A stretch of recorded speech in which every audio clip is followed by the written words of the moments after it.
Good morning, student. So today we are going to solve workbook chapter number 12, Smart Charts. So take out your workbook and open page number 160. So let's start.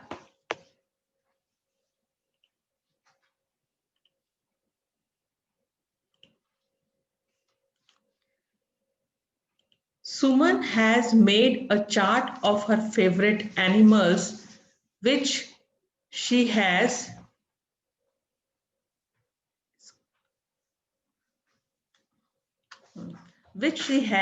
seen in the zoo. Make tally mark, write the numbers and answer the following questions. सुमन ने जो है एक chart बनाया अपने favourite animals का जो उसने जू में देखे। वो जू में गई, वहां उसने तरह तरह के एनिमल्स देखे। उन एनिमल्स को देख के उसने एक चार्ट बनाया। अब राइट द नंबर्स और उसको मेक टेली मार्क्स, और उन एनिमल्स को उसने बना दिया है ना। अब हमें उसका टेली मार्क्स बनाना है और फिर उसका नंबर लिखना है। See answer the following questions, और फिर उससे रिलेटेड क्वेश्चंस हैं, उनका आंसर देना है। तो फर्स्ट इज, आपको क्या दिख रहे हैं? First animal elephant. तो हाउ मेनी एलिमेंट्स आर? देखो 1, तो हम एक लाइन खींची। 2, तो 2 लाइन खींची। देन 3, फिर 3, 4, देन 5, बीच में से 5, देन 6 एंड 7। तो कितने हो गए? ये हो गया टेली मार्क्स, और नंबर कितने हो गए? 7। नंबर तो वैसे भी काउंट करके लिख सकते हैं 1 2 3 4 5 6 7, लेकिन टेली मार्क कैसे बनाएंगे? 5 कैसा, एक पहले 4 का एक बॉक्स बनाते हैं और बीचों बीच एक इसका डायगोनल बना देते हैं, तो ये 5 का एक बंच हो जाता है। देन 2 बचा, तो 1 and 2। Then how many tigers are there? 1 2 3 4 5, तो 5 का ये कैसा बॉक्स जैसा बन जाएगा, है ना। नंबर हो गया 5। Now deer 1 2 3 4 5 6 7 8 9 10 11 12। 12 मतलब 5 5 के 2 बॉक्स और ये 1 2, तो 5 + 5 10, 10 + 2 12, नंबर हो गया 12। Now monkey 1 2 3 4 5 6 7 8 9 10 11 12 13 14 15 16 17 18। 18 मतलब 5 + 5 10 + 5 15 एंड 3 16 17 18, नंबर हो गया 18। एंड नंबर ऑफ रैबिट्स 1 2 3 4 5 6, तो 5 का एक बॉक्स एंड 1 तो 5 + 1 6, 6 हो गया। देखो 5 कैसे बनाते हैं, मैंने बताया जैसे 1 है तो 1 लाइन खींची। 2 तो 2 3, देन 4, देन बीचों बीच एक कट 5। ये ऐसे 5 टेली मार्क में ऐसे 5 5 के बॉक्स बनाते हैं। 6, तो टोटल नंबर ऑफ एनिमल्स कितने हो गए? देखो 7 + 5 12, 12 + 12 24, 24 and 18 30, 40 42, 42 + 6 48, तो टोटल नंबर ऑफ एनिमल्स कितने हो गए? 48। अब देखो इसके नीचे क्वेश्चंस हैं। How many total animals are there? Total कितने एनिमल्स हैं? तो टोटल ऐड कर दिया हमने 48, तो आगे answer 48 animals. Which animals are the highest in number?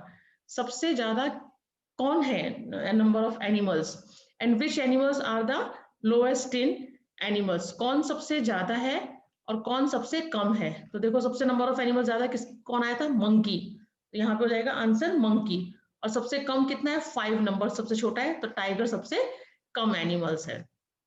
फिर लास्ट क्वेश्चन है, how many times more are the monkey than the rabbit? मतलब मंकी जो है वो रैबिट से कितने ज्यादा है? तो देखो रैबिट कितने हैं? 6, और मंकी कितने? 18, तो 6 1 = 6, 6 2 = 12, 6 3 = 18, तो 3 टाइम्स, है ना। रैबिट कितने? 6 और मंकी कितने? 18।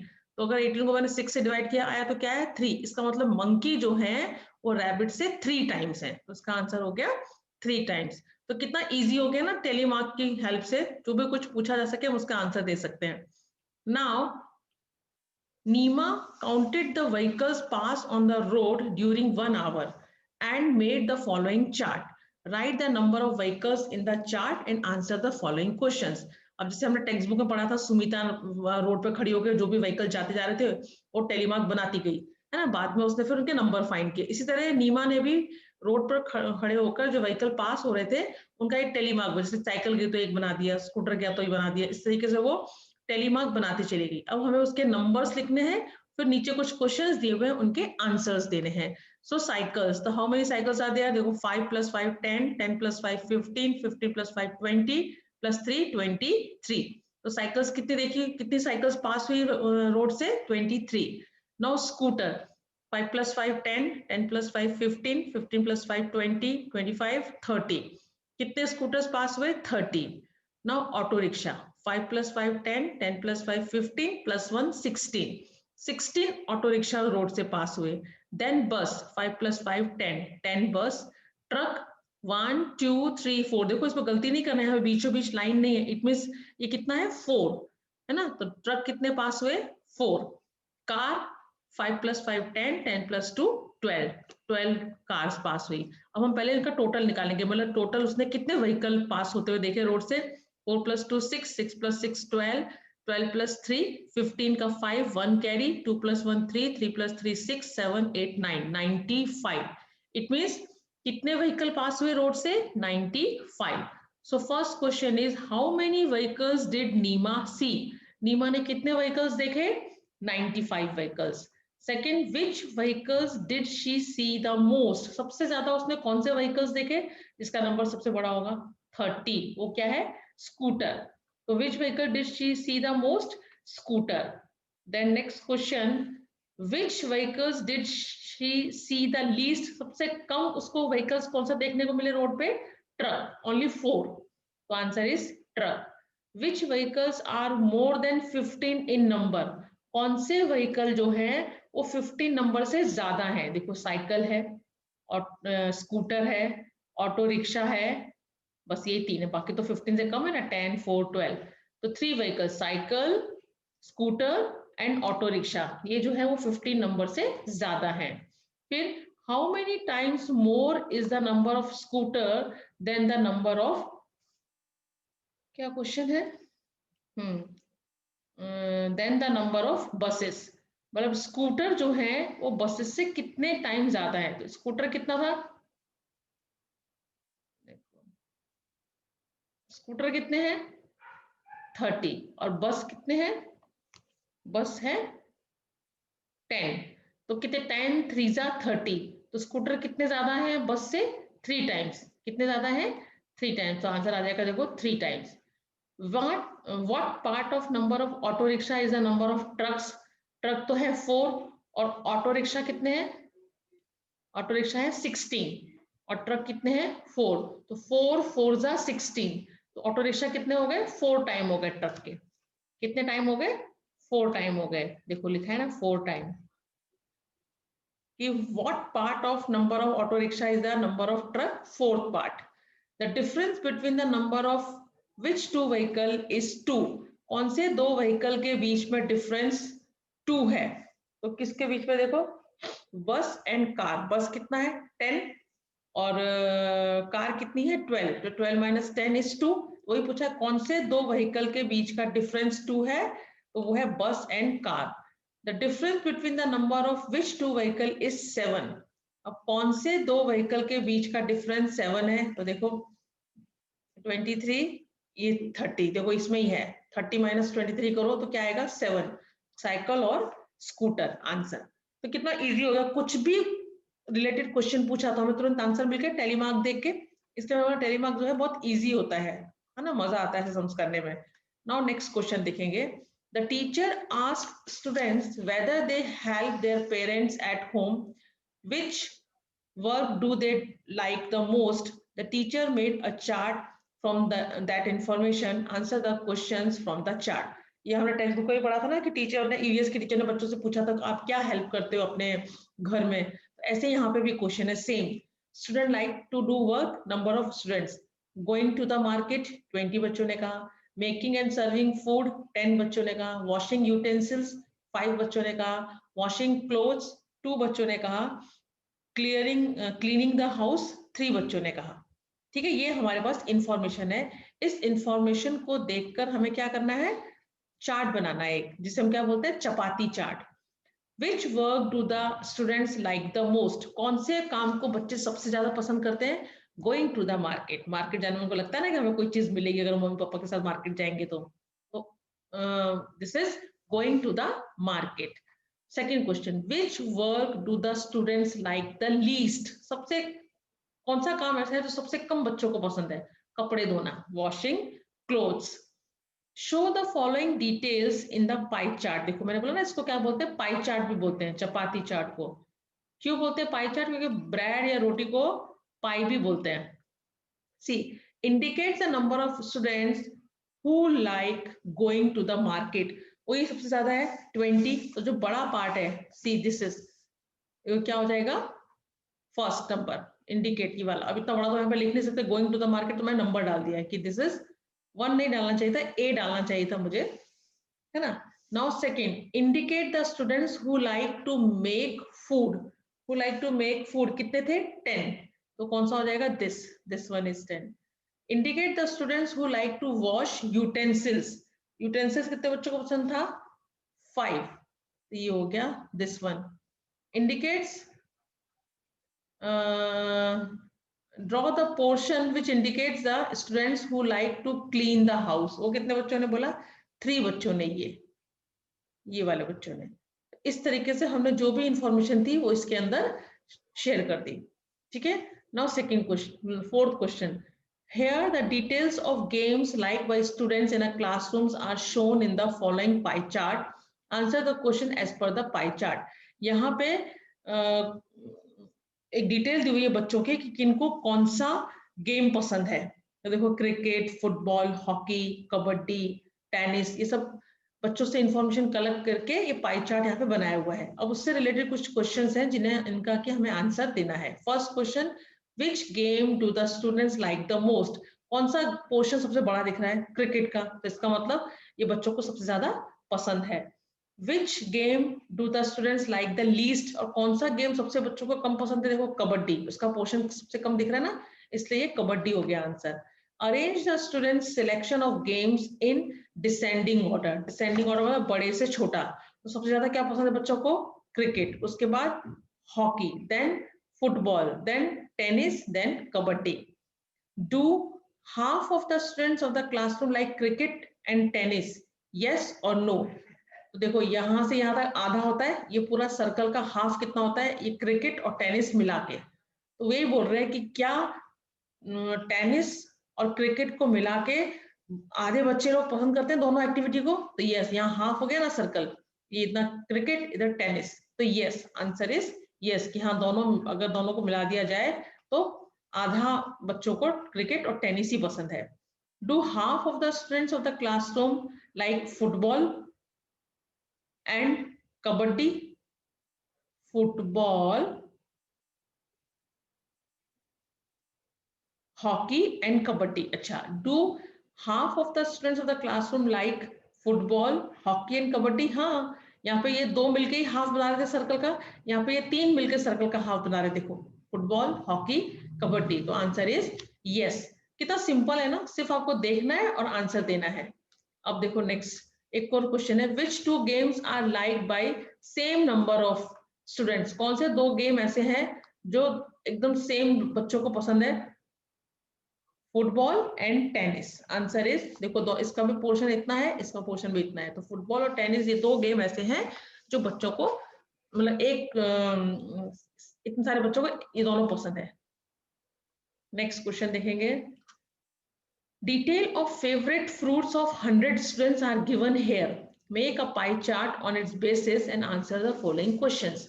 यहाँ पे 100 बच्चों का, 100 बच्चों की पसंद के फ्रूट्स के नाम लिखे हुए हैं, कि जैसे कि 50 बच्चों को पसंद है मैंगो, 100 बच्चों से पूछा गया कि आपका फेवरेट फ्रूट क्या है, उसमें आउट ऑफ 50 बच्चों ने बोला मैंगो, 25 बच्चों ने बोला बनाना, 10 बच्चों ने बोला एप्पल, 10 बच्चों ने बोला ऑरेंज, 5 बच्चों ने बोला चीकू। टोटल कितने हो गए? 100। अब देखो ये पाई चार्ट बनाना है, तो पाई 100 बच्चों है, तो 100 का हाफ क्या होता है? 50, तो हाफ बच्चों को तो क्या पसंद आ गया? Only mango. इस सर्कल का सेमी सर्कल ये कितना हो गया? हाफ सर्कल का मैंगो। अब ये बच्चा कितना? 50 बचा, 50 में से 25 बच्चों को बनाना पसंद है, मतलब इसका भी हाफ, तो ये हो गया बनाना। अब एप्पल, ऑरेंज एंड चीकू, ये देखो 10 + 10 + 5 25 हमारे पास बचा है, तो 10 एप्पल, 10 ऑरेंज, और ये जो बच गया 5 चीकू। इस तरीके से हम इसको पाई चार्ट में शो कर देंगे। Now question is which fruits do the students like the most, कौन सा फ्रूट बच्चों को सबसे ज्यादा पसंद है स्टूडेंट्स को, mango. Which fruit do the students like the least, और कौन से फ्रूट को सबसे कम बच्चे पसंद करते हैं, chikoo, only 5 students. How many times more is the number of students who like banana than chikoo. Banana कितने बच्चों को पसंद है 25, चीकू कितने बच्चों को पसंद है 5। 25 को 5 से डिवाइड किया तो क्या हो जाएगा, 5 5 था 25, तो 5 टाइम्स, मतलब बनाना जो है बच्चों को चीकू से 5 टाइम्स ज्यादा पसंद है। Now next, how many times more is the number of students who like mango than orange. Orange कितने बच्चों को पसंद है 10, मैंगो कितने बच्चों लोगों को पसंद है 50, तो 50 को डिवाइड किया 10 से तो क्या आएगा 10 5 जा 50, तो 5 टाइम हो गया इसका आंसर भी। Which part of the number of students like chikoo than apple. अब एप्पल कितने लोगों को पसंद है, देखो 10 लोगों को, है ना। अरे कहाँ गया, देखो एप्पल कितने लोगों को पसंद है 10, चीकू कितने लोगों को पसंद है 5, तो 10 को डिवाइड करो 5 से, 5 2 जा 10, तो 2 टाइम्स होता है। इसका मतलब क्या आएगा आंसर, हाफ पार्ट। कौन सा पार्ट जो है बच्चों को orange, which part of number of students like chikoo than apple, apple से चीकू कितने पार्ट बच्चे पसंद करते हैं, हाफ पार्ट। मतलब चीकू, अगर एप्पल 10 बच्चे पसंद करते हैं तो चीकू 5 बच्चे पसंद करते हैं, उसका just half. Now Sonu routine of Sunday is given here, indicates it in the pie chart.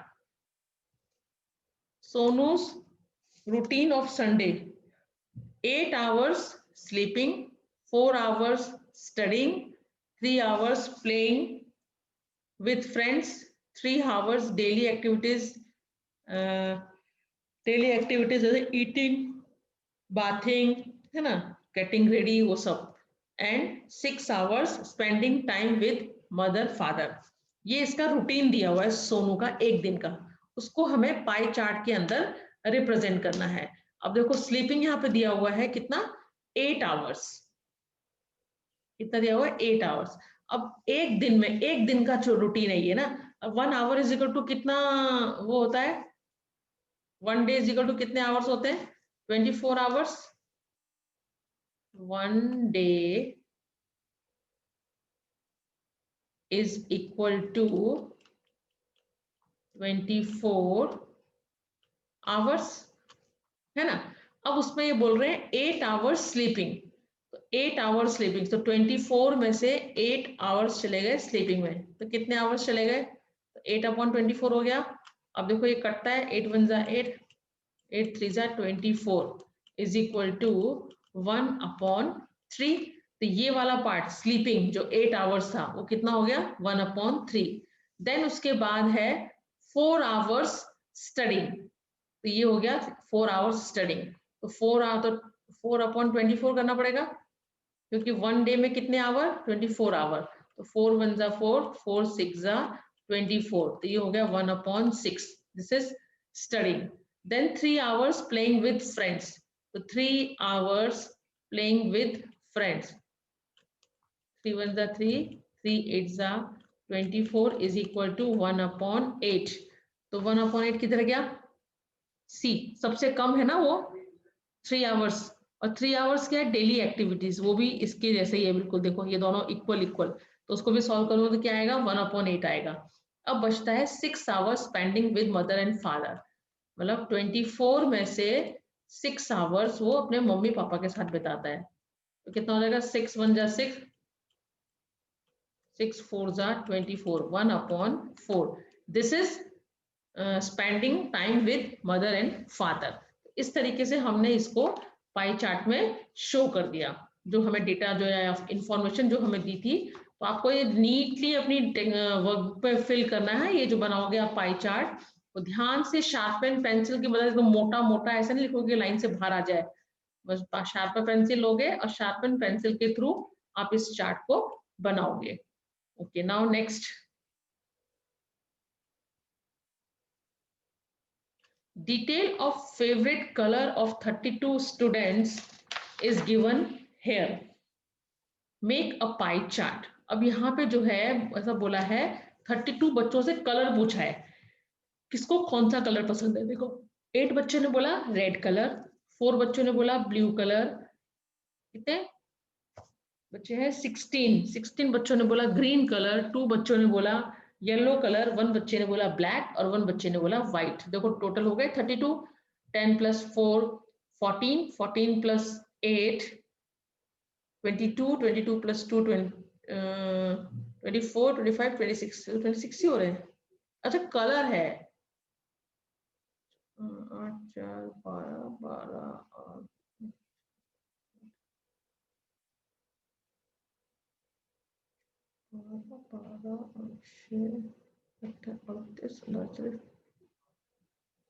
हाँ देखो 8 + 4 कितना होता है 12, 12 + 16 13 14 15 16 17 18 19 20 21 22 23 24 25 26 27 28 28 + 2 29 30 31 32 हो गए टोटल 32 स्टूडेंट्स।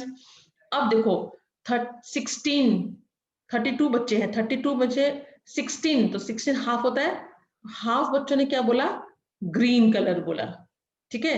अब उसके बाद आता है 8, 8 क्या बच्चों ने बोला रेड कलर, 8 हो गया रेड कलर बच्चों ने।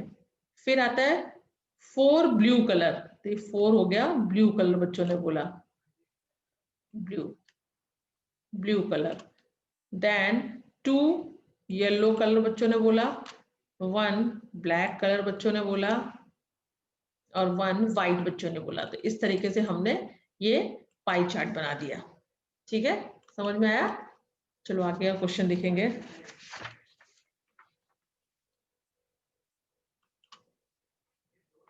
Next is the temperature of 4 cities is shown in the following bar graph. Answer the questions based on it. यही हमने सेम टेक्स्ट बुक में किया था, वैसे ही क्वेश्चन है कि 2 दिन का 4 सिटीज का टेम्परेचर दिखाया हुआ है 1 जून और 1 दिसंबर से, उसके रिलेटेड नीचे क्वेश्चन है, उसके आंसर देने हैं। Which city is the coldest on 1 जून? 1 जून को कौन सी सिटी सबसे ज्यादा कोल्डेस्ट थी, जिसका टेम्परेचर कम होगा? किसका टेम्परेचर कम है? शिमला, तो आंसर हो गया Shimla. Which city is the hottest on 1 दिसंबर? और 1 दिसंबर को सबसे ज्यादा हॉटेस्ट कौन सी सिटी थी जिसका टेम्परेचर सबसे ज्यादा होगा? वो क्या है? जैसलमेर, तो आंसर आ गया Jaisalmer. Next question, which city has the highest difference in temperature during 2 days 1 June and 1 दिसंबर? किस कौन से 2 सिटी के टेम्परेचर में एकदम बहुत ज्यादा डिफरेंस है? देखो जैसलमेर 1 जून को कितना था 36 और 1 दिसंबर को कितना था 25। इस सिटी के टेम्परेचर में बहुत डिफरेंस है, तो आंसर आ गया Jaisalmer. Which city has the lowest difference in temperature during 2 days 1 June and 1 दिसंबर? कौन से सिटी का जो टेम्परेचर है उस पर कम चेंजेस हैं? तो आंसर इज बेंगलुरु। देखो यहाँ बेंगलुरु कितना है 28 और यहाँ बेंगलुरु कितना है 24, तो 4 ही उसका डिग्री का डिफरेंस है खाली, तो आंसर हो गया ये। नेक्स्ट,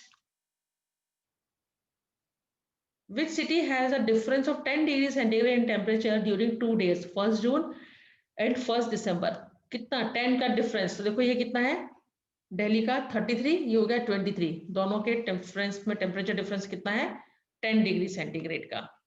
अब आता है next, detail of favourite items of members of a family are given below, make a bar graph on its basis. अब यहाँ पर कुछ इंफॉर्मेशन दी हुई है, उसके बेसिस पर आपको ये बार ग्राफ बनाना है। सी मैंने बना के रखा हुआ, देखो किस तरह से बना है आपको देखना है। यहाँ पे देखो father, mother, grandfather, grandmother, sister और ब्रदर, उन सबको क्या पसंद है? टी किसको पसंद है ना,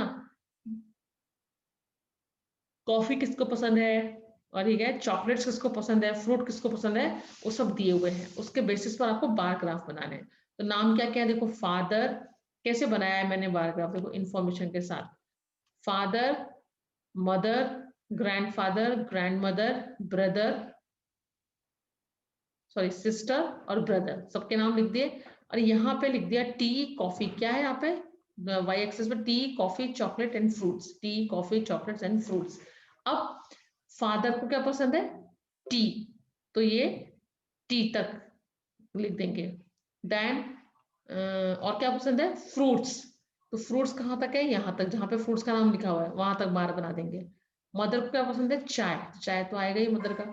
उसके अलावा मदर को क्या पसंद है? चॉकलेट्स, चॉकलेट्स का है यहाँ पे, चॉकलेट्स तक इसका सीरीज बन गया, ठीक है। और उसको फ्रूट्स भी पसंद है, तो यहाँ पे 3 ग्राफ बनेंगे, तो फ्रूट्स तक आ गया इसका बार।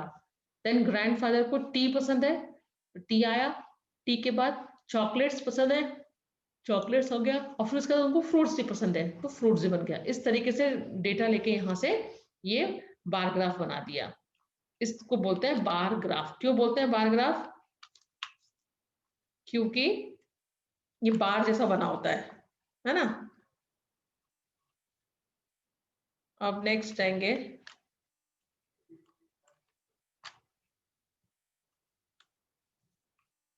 Next is Priya has made her family tree, answer the following questions. Priya जो है has an made her family tree बनाया, answer the following question based on it.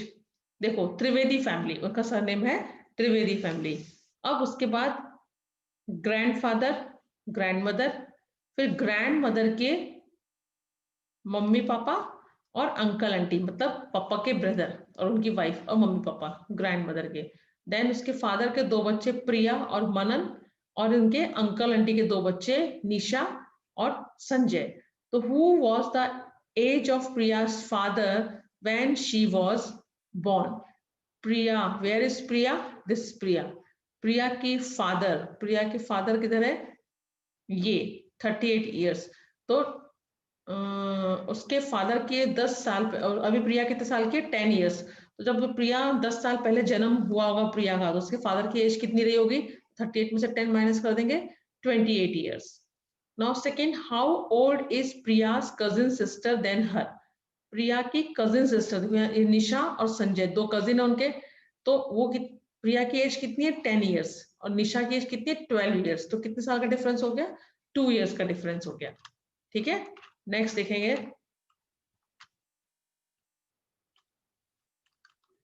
Okay, next आएंगे,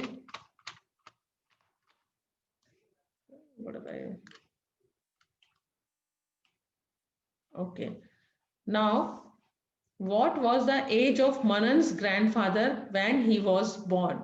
मदन के ग्रैंडफादर की एज कितनी थी? तो देखो मनन, वेयर इज मनन? ये मनन के फादर और ग्रैंडफादर। तो मनन अभी कितने साल का है? 7 इयर्स का, और उसके फादर कितने साल के हैं? 65 इयर्स के। तो 7 इयर्स पहले उनकी एज कितनी थी? तो 65 में से 7 को माइनस कर देंगे, तो कितना बचेगा? 58। सॉरी, कितना है ये? 65, ग्रैंडफादर 65, और मनन कितना है अभी? 7 इयर्स, है ना। तो देखो मनन से पहले तो उसके पापा हुए होंगे ना, तो 65 में से 38 years he was when was the age of Manan's grandmother? अच्छा ग्रैंडमदर है, ग्रैंडफादर नहीं। ग्रैंडमदर कितने इयर्स की है? 60 इयर्स की। और मनन कितने साल का है अभी? 7 इयर्स। तो मनन के बर्थ के टाइम पर उनकी ग्रैंडमदर कितने साल की थी? तो 7 माइनस कर दो तो कितना हो गया? 53। तो उसकी ग्रैंडमदर कितने साल की थी? 53 साल की थी। Next question, what was the age of Sanjay's aunty when he was born? Sanjay की आंटी की एज कितनी थी जब वो बॉर्न हुआ? संजय कहाँ है? ये। और संजय की आंटी कौन हुई? ये मनन की मम्मी, तो है ना। तो मनन की मम्मी की एज कितनी है? 32। 32 में से 9 माइनस कर दो तो कितना हो जाएगा? 23। तो इसकी एज कितनी थी इसकी मम्मी की? इस मतलब इसकी आंटी की एज, ये संजय के आंटी अंकल हो गए, ये मनन के अंकल आंटी हो गए, है ना। तो संजय जब बॉर्न हुआ तब उनकी आंटी की एज कितनी थी? संजय अभी कितने साल का है? 9 इयर्स का। और उनकी आंटी कितने साल की है? 32 इयर्स। तो 9 साल पहले, तो 9 माइनस कर देंगे, 32 minus 9 is 23 years. Now what is the age difference the eldest member and the youngest member of the family? Eldest और यंगेस्ट, एल्डेस्ट मतलब सबसे बड़े और यंगेस्ट मतलब सबसे छोटे। सबसे बड़े कौन है? ग्रैंडफादर 65 इयर्स के, और सबसे छोटा कौन है? मनन 7 इयर्स का। तो 65 minus 7 is equal to 58 years. The difference between the eldest member of the family and youngest member of the family is 58 years. Now next question is, Deepak sowed a seed of moong dal in the ground. दीपक ने क्या किया, एक मूंग दाल का बीज बोया, है ना, and daily growth of germinated plant is shown in the following table. और वो जैसे जैसे 4 दिन में, 8 दिन में, 12 दिन में, जैसे जैसे वो बड़ा हुआ उसने वो टेबल में उसको नोट किया. डेज, ये क्या हो गए, डेज और हाइट ऑफ द प्लांट, और प्लांट की हाइट, जैसे 4 डेज में हाइट हो गई प्लांट की 1.2, 8 डेज में हो गई 4.8, 12 डेज में हो गई 9.4. इस तरीके से उसने हाइट मेजर करके लिखी है. तो बार ग्राफ बनाने के लिए मैंने आपको बताया था, देखो 2 लाइन आपके यहाँ दी हुई है, इसको बोलते हैं एक्स एक्सिस, इसको बोलते हैं वाई एक्सिस. तो इस एक्स एक्सिस पे हम क्या ले रहे हैं, डेज. क्या लिख रहे हैं, डेज. देखो यहाँ लिख दिया डेज.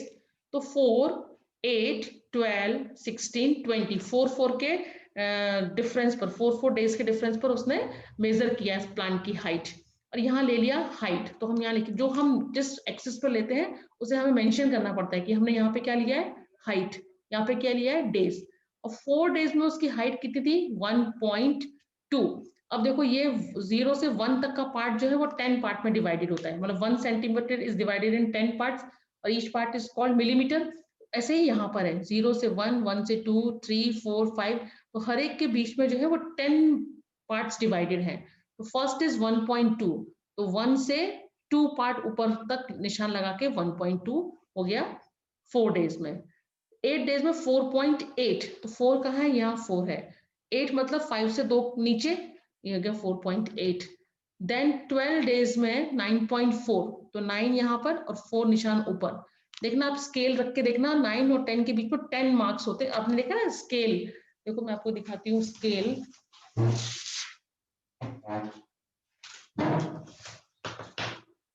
जैसे ये स्केल है ना, स्केल पर यहाँ सेंटीमीटर होता है ऊपर, यहाँ पे सेंटीमीटर.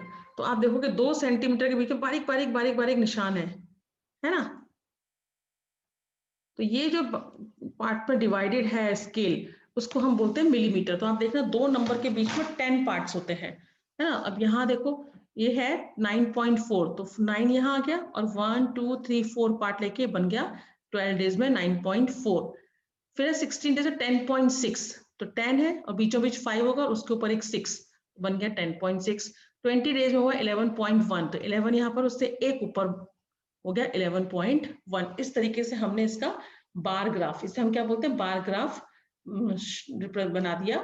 अब question, during which days is the difference in height the most. कौन से टाइम पीरियड में उसकी जो लेंथ है ट्री की, पेड़ की जो है, प्लांट की, वो सबसे ज्यादा बड़ी है. किस पे देख रहे हो आप, देखो 8 to 12, देखो 12 to 16 और 16 to 20 में लगभग सेम हाइट बढ़ी है, लेकिन 8 to 12 डेज में एकदम से हाइट बढ़ गई है ना. तो आंसर 0 to 4, 0 to 4 तो कोई डिफरेंस हम कंपेयर कर ही नहीं सकते, 0 पे तो वो नीचे जमीन में था, बीच. 4 to 8, 4 to 8 में भी अच्छी हुई है, 1 पॉइंट कुछ था, ये हो गया है 9 कितना 4.8. लेकिन 4.8 सीधे 9.8 हो गई 8 to 12 के बीच में. तो इसका आंसर होगा C, option C. Now during which days is the difference in height the least. कौन से 2 डेज में सबसे कम डिफरेंस आया, देखो 16 to 20, लगभग पास पास. 16 पे थी 10.6 और 20 पर है 11.1. तो answer is 16 to 20. Now third question, what would be the height of plant on 10th day. 10वें दिन पर, तो 8 यहाँ पे आएगी, 9, 10, कितनी होगी प्लांट की हाइट. तो देखो 8 to 12 कितनी है, 8 to 12 हाइट है 8 to 12 9.4 है ना. 8 to 12 है 9.4. तो और 4 to 8 कितनी थी, 4.8. तो अब देखो 4.5 भी नहीं होगी, 7.1, 9.5 भी नहीं होगी, 4.7 भी नहीं होगी, लगभग जो होगी वो होगी 7.1 हाइट. Option B. नाउ अब एक क्वेश्चन दिया हुआ है, let's do homework, page number 167 पर. The weight of 4 student is shown in the following bar graph. Right the name on the bars on the basis of the detail given. Bella has the minimum height. Payal's weight is less than Amisha but more than Hetal. यहाँ पे जो है students का wait दिया हुआ है, यहाँ पे स्टूडेंट का नेम दिया है, तो हमें वहां पे क्वेश्चन में क्या लिखा है, वेट ऑफ 4 स्टूडेंट दिया हुआ है, उसके हमें नाम लिखने हैं बार के ऊपर। तो बेला हैज द मिनिमम वेट, बेला का जो है वो सबसे कम वेट है। अरे आ गया, हाँ, Bela has the minimum weight, and second, Payal's weight is less than Amisha but more than Hetal। Payal का जो वेट है वो लिख रहे हैं Payal weight is less than Amisha, Amisha से कम है लेकिन हेतल से ज्यादा है, तो ये हो गई पायल। और बेला हैज द मिनिमम वेट, बेला का सबसे कम वेट है। ठीक है, now next is student of standard 5 to 8 in one school have collected some amount of relief fund. Detail of fund is shown in the following table. Complete the bar graph and answer the question. अब यहाँ पे देखो 5, 6, 7, 8 चार standard के बच्चों ने इतना इतना अमाउंट कलेक्ट किया है रिलीफ फंड के लिए, अमाउंट 3000, 6200, 4000। अब क्वेश्चन है यहाँ पे बार ग्राफ हमें बनाना है, एक ग्राफ दिया हुआ है उस पर हमें इसको शो करना है। देखो ये आपकी बुक में दिया हुआ है, यहाँ पे स्टैंडर्ड्स दिए हुए हैं 5th, 6th, 7th, 8th, यहाँ पे अमाउंट दिया हुआ है 1000, 2000, 3000, 4000, 500, 5000, 6000, इस तरह से अमाउंट। ये एक्स एक्सिस है, एक्स एक्सिस पे क्या दिया है स्टैंडर्ड। देखो बार ग्राफ आप देखोगे मेरा ग्रीन कलर का एक पेपर जिसमें एक एक बॉक्स छोड़ के हम लेते हैं, दो बार ग्राफ के बीच का जो डिस्टेंस होता है वो इक्वल होना चाहिए। जैसे यहाँ से यहाँ तक एक बॉक्स छोड़ा, दूसरे बॉक्स में ग्राफ ड्रॉ किया, फिर एक बॉक्स छोड़ेंगे दूसरा बार ड्रॉ करेंगे, फिर एक बॉक्स छोड़ेंगे फिर दूसरा बार ड्रॉ करेंगे, इस तरीके से बनाते हैं। तो 5th स्टैंडर्ड ने कितना अमाउंट कलेक्ट किया है, 5th स्टैंडर्ड ने किया 3000, तो 3000 का है यहाँ, तो उसका बार बना दिया। 6th स्टैंडर्ड ने कितना अमाउंट किया है 6000, तो 6000 पे बार बना देंगे। 7th स्टैंडर्ड ने 2000, तो 2000 ये रहा, एंड 8th स्टैंडर्ड ने 4000, तो 4000 का है ये रहा 4000, ये बार बन गए। Now which standard has collected the highest amount, सबसे ज्यादा किसने कलेक्ट किया, standard 6। Which standard has collected the least amount, किस स्टैंडर्ड ने सबसे कम किया है, this is 7th standard. And which standard has collected half of the amount of standard 6, standard 6 ने कितना कलेक्ट किया था 6000, और स्टैंडर्ड 5th ने कितना किया 3000, तो 3000 जस्ट हाफ हो गया 6000 का। तो question is which standard has collected half of the amount of standard 6, किस स्टैंडर्ड ने 6 स्टैंडर्ड का एग्जैक्ट हाफ अमाउंट कलेक्ट किया। तो 6 स्टैंडर्ड का था 6000 और उसका हाफ होता है 3000, वो किसने कलेक्ट किया 5th स्टैंडर्ड ने, तो आंसर हो गया standard 5th। Now next question, which standard has collected double the amount of standard 7th, standard 7th का अमाउंट कितना था 2000, 2000 का डबल कितना होता है 4000, तो कौन सा स्टैंडर्ड है वो 8th, स्टैंडर्ड 8th आंसर। ठीक है, बस ये चैप्टर में इतना ही था, ये सब ग्राफ के बारे में है ना। तो यहाँ पे ये वर्क चैप्टर फिनिश होता है आज। अच्छे से वर्कबुक में मैं इसकी पीडीएफ भेजूंगी आपको, अच्छे से नीट एंड क्लीन हैंडराइटिंग में अपनी वर्कबुक पे कंप्लीट करके समझ के, हाँ कॉपी नहीं करना है, समझ के अपनी वर्कबुक में इसको कंप्लीट करोगे। Okay, so that's it for today's lecture. In next class we will continue, नहीं we will start a new chapter, हम न्यू चैप्टर स्टार्ट करेंगे नेक्स्ट क्लास में। तब तक के लिए बाय एंड टेक केयर।